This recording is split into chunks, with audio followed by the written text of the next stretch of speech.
Chapter 23 आखिरी लड़ाई। दिन बीते। भूख ने उसके शरीर को कमजोर कर दिया। वो अब मुश्किल से चल पाती थी। आंखें धुंधली हो चुकी थीं। होठ सूख कर चटकने लगे थे। वो अब भी हर रात कैमरे के सामने बैठती, अपने प्रभु से बुदबुदाती, मुझे बचा लो। लेकिन कोई जवाब नहीं आता था। सिर्फ सन्नाटा, सिर्फ घुटन। और फिर एक शाम जब उसकी सांसें कमजोर पड़ने लगीं, जब उसकी आंखों के सामने काले धब्बे नाचने लगे, भूख अब शरीर से निकलकर मन और आत्मा को भी निगल चुकी थी। घर में अब कोई नियम नहीं थे, कोई दया नहीं थी। बस जानवरों जैसी प्रवृत्तियां थीं, नंगी, निर्दयी और बेकाबू।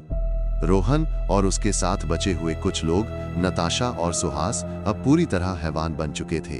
अब उनका मकसद सिर्फ जीना नहीं था।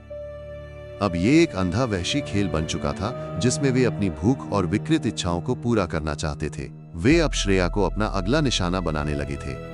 श्रेया, जो अब भी मासूमियत और बचे हुए विश्वास का एक अंतिम प्रतीक थी, जो अभी भी हर रात अपने प्रभु कैमरे के सामने बैठकर प्रार्थना करती थी।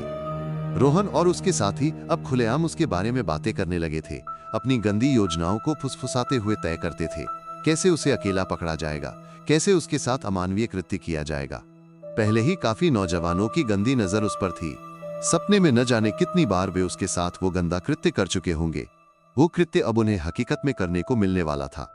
और फिर कैसे उसके शरीर को भी उसी तरह उपयोग किया जाएगा जैसे अब तक किया गया था, खाने के लिए।